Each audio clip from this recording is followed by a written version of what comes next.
to Full Frontal. Wow, what a week for POTUS. On Monday, he got to do a vroom vroom.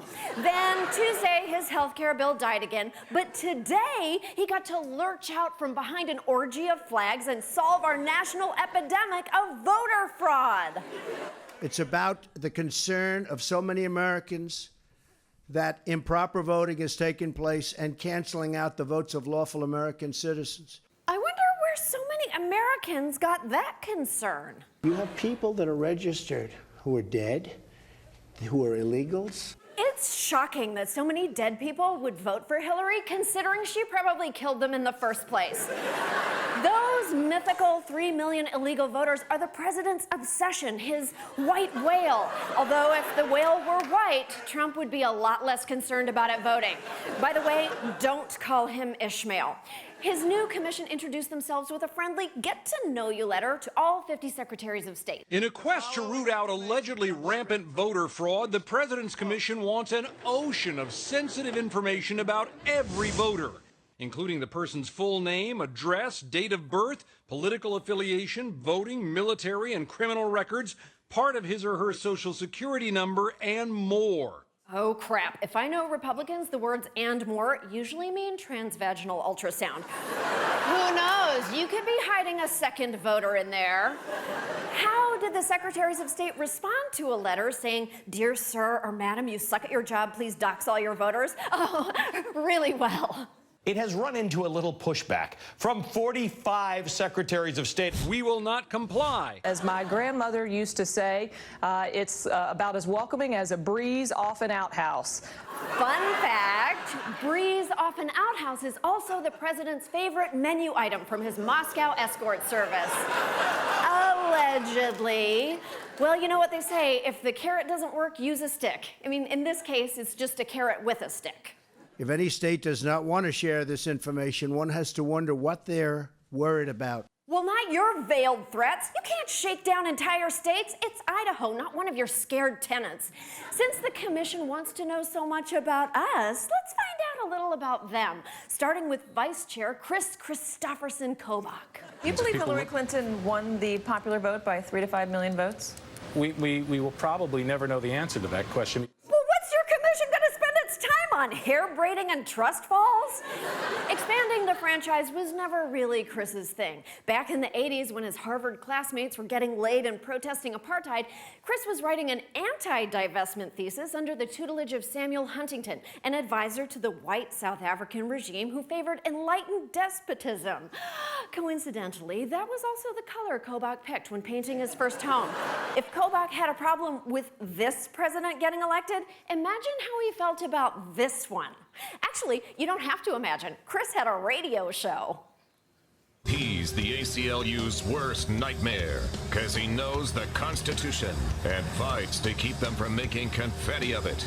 There was that one thing that the Harvard Law Journal printed, which described Barack Obama as a young student born in Kenya. Maybe you're right. Maybe that's why he doesn't talk about proof of citizenship, because he would rather not bring up the citizenship issue.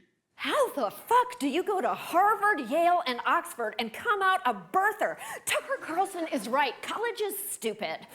Kobach's voter fraud snipe hunt even earned him a place in the very exclusive Two Out There for Fox News Club. It impugns the entire process when we get into this debate and spend all of this money about widespread voter fraud. Well, no, I mean, that's the job of the Secretary of State, is to try to secure the integrity of elections. So that's one of the reasons people voted for me. A ghost. Why would he be chasing a ghost? Does he want to try on its sheet?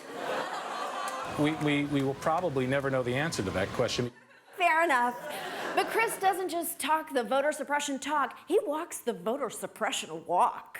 In my state of Kansas, we're engaged in litigation right now defending our proof of citizenship requirements. 1 in 7 new registrants have been blocked from registering to vote because of this proof of citizenship law. Oh, so his birther thing wasn't racist. Kris wants us all to show our birth certificates. Within hours of Trump being elected, Kobach was already pestering the transition team about taking his shitty Kansas law national. I imagine the timeline like this. The networks call the election for Trump.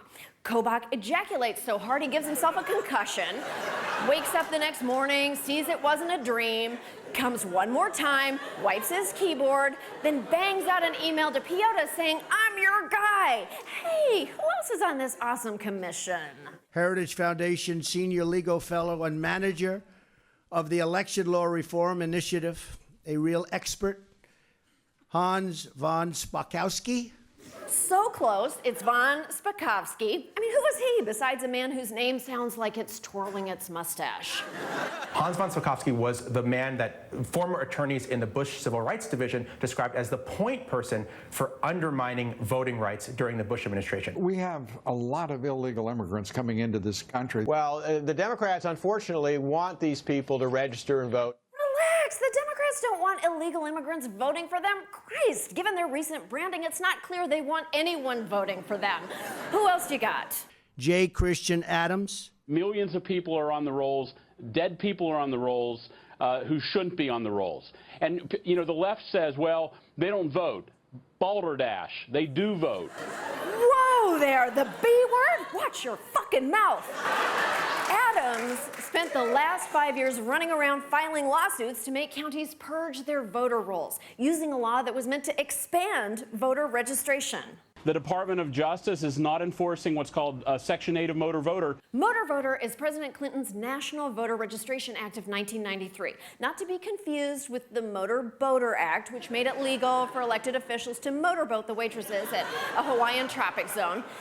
Motor Voter expanded registration, especially among young people, a task that had previously been the sole responsibility of Marky Mark. Hey, yo, what's up? President's first term, that's what's up. You can go either way, but I am here to inform you that you do have a right, and that's your right to vote. Woo! Appropriated rap the vote.